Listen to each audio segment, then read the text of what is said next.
Hello everyone, today we are going to do some practice with reciprocal trigonometric functions and also some introduction about this. So in the past we know what sine or cosine and tangent looks like, but now we want to do the reciprocal of all of them. So before we get started, let's first understand what reciprocal means. So let's say I have sine theta. If I want to change it to reciprocal, it would be 1 over sine theta. What about cosine theta? If we want the reciprocal of that, it would be, again, 1 over cosine theta. What about tangent? Tangent would be 1 over tangent theta.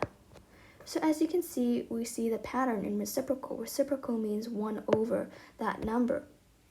Now in mathematics, when it comes to reciprocal of these trigonometric functions, we have special names.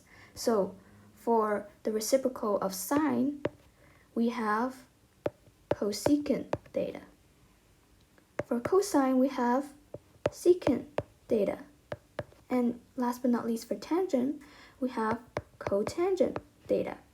And so these are some of the names when it comes to reciprocal of trigonometric functions. I highly recommend you to remember these because in the future when you need to solve like some algebras or solve equations with these names, it's very useful to know what these represent. So now let's try some practice. So we have question A, secant of 0. Before we start anything, we want to first figure out what secant represents.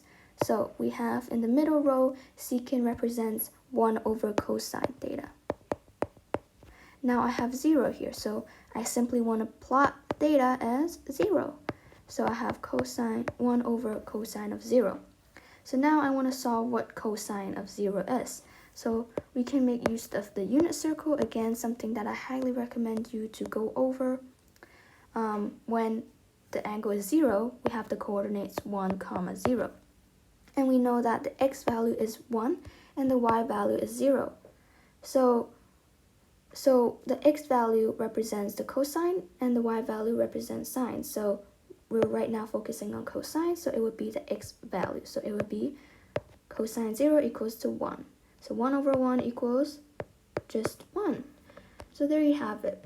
Let's try question B, cosecant. Again, we want to figure out what cosecant represents, so we have 1 over sine theta. And then I want to plot 2 pi over 3 as theta, so I get 1 over sine 2 pi over 3. So again, on the unit circle, 2 pi over 3 would be in quadrant 2. So 2 pi over 3. And then we can make use of the special triangle, but I like to just memorize it. So sine 2 pi over 3 is basically the same as square root 3 over 2.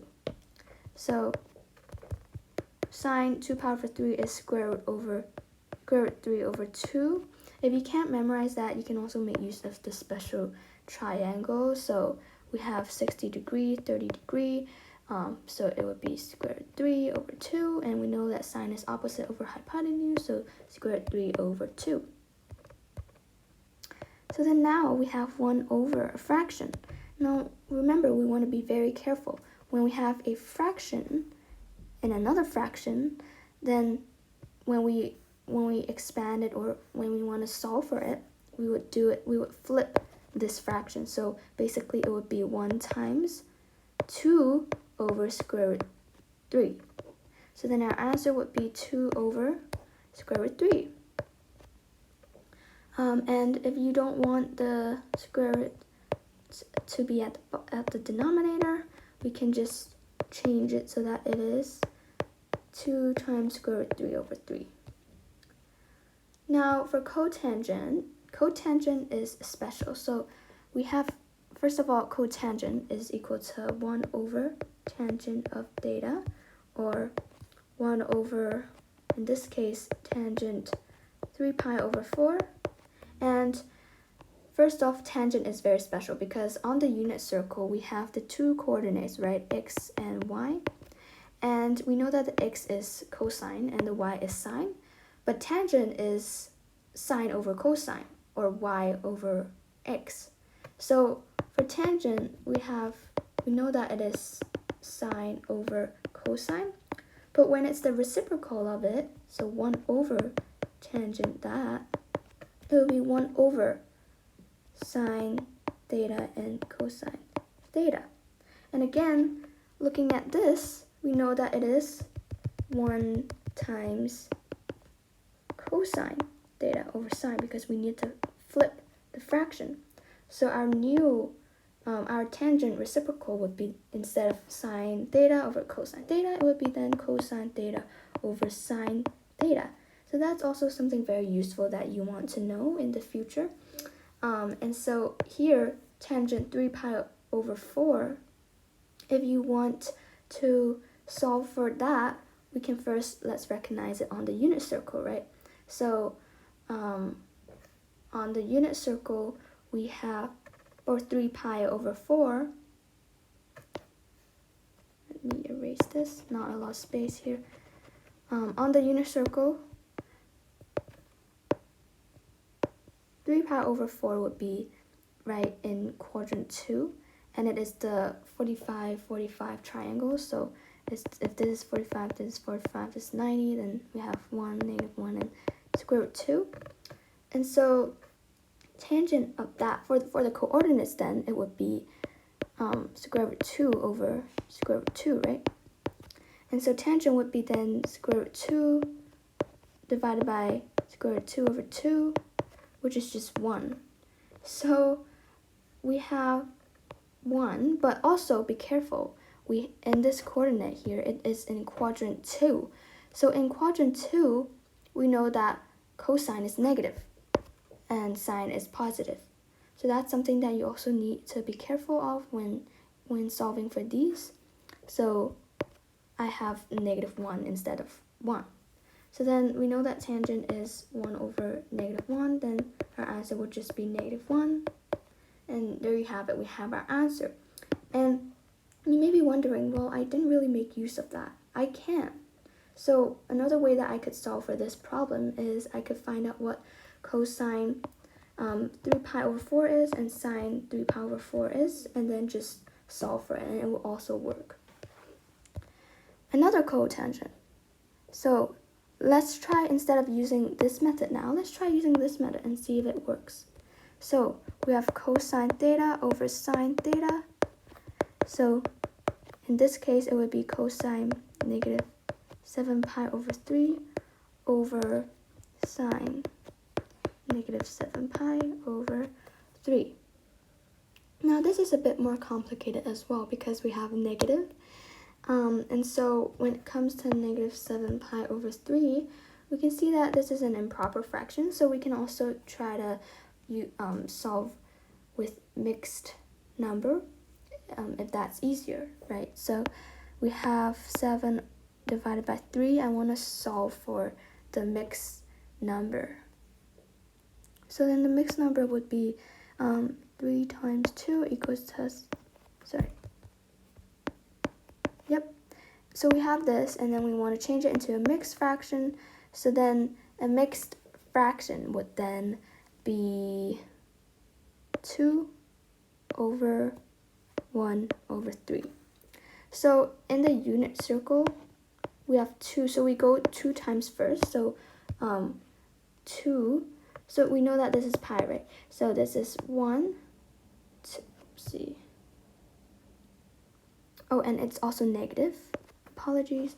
So if we go 2 times around the unit circle, it would be 1, 2, and then 1 over 3. So it would be around here. So then at that point, it would be then, we know that this is going to be 60 degrees and 30 degrees. And so, again, the special triangle, it would be negative square root 3, 2, and 1. So then for cosine of that, adjacent over hypotenuse, it would be 1 over square root 3 over cosine is adjacent over hypotenuse, so 1 over 2. And then sine would be opposite over hypotenuse, so square root -3 over 2. And if we want to simplify that, remember we need to flip the fractions. So we simplify that, it becomes 1 over negative square root 3. Or you could also treat it as, if you don't want the square root at the bottom, it could be just negative square root 3 over 3. And there you have it. Now for cosecant now. So cosecant would be sine, 1 over sine, so 1 over sine, 13 pi over 4. Again, I want to change that into a mixed fraction to make things simpler. So 4 times 2 times 3 would be 12. So our mixed fraction would be 3 1/4. So on the unit circle, if I want to go around 3 times, so 1, 2, 3, and then 1 over 4, we know that this would be in quadrant 3. So it would be the 45, 45, 90 triangle because it's 1 over 4.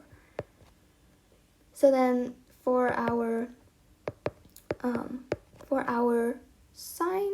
sine of that, so opposite over hypotenuse, then we know that it is going to be opposite 1 over hypotenuse square root 2. And then if we want to simplify it, remember we need to flip the fraction, so it would be just negative square root 2. Last but not least, we have cotangent. Again, it's 1 over tangent of 11 pi over 6. So now we can use this method back. Up to you, really. So again, I have 11 pi over 6. I don't need to change it into a mixed fraction because it's already on the unit circle originally. So 11 pi over 6 would be at the 30, 60 triangle. So we know that this is negative 2 and square root 3. And so tangent of that is going to be equal to sine over cosine, right? Sine over cosine. And if you want to make things simpler, you can just flip this, like I said earlier, right? So cosine of 11 pi over 6 over sine 11 pi over 6. And we know that cosine 11 pi over 6 would be adjacent over hypotenuse. So it would be square root 3 over 2. And for sine, it would be, remember, negative 1 over 2 because it is in quadrant 4. So to simplify that, we have square root 3 over 2 times 2 over negative 1. We get negative square root 3. And there you have it. That's how you solve for reciprocal trigonometric functions.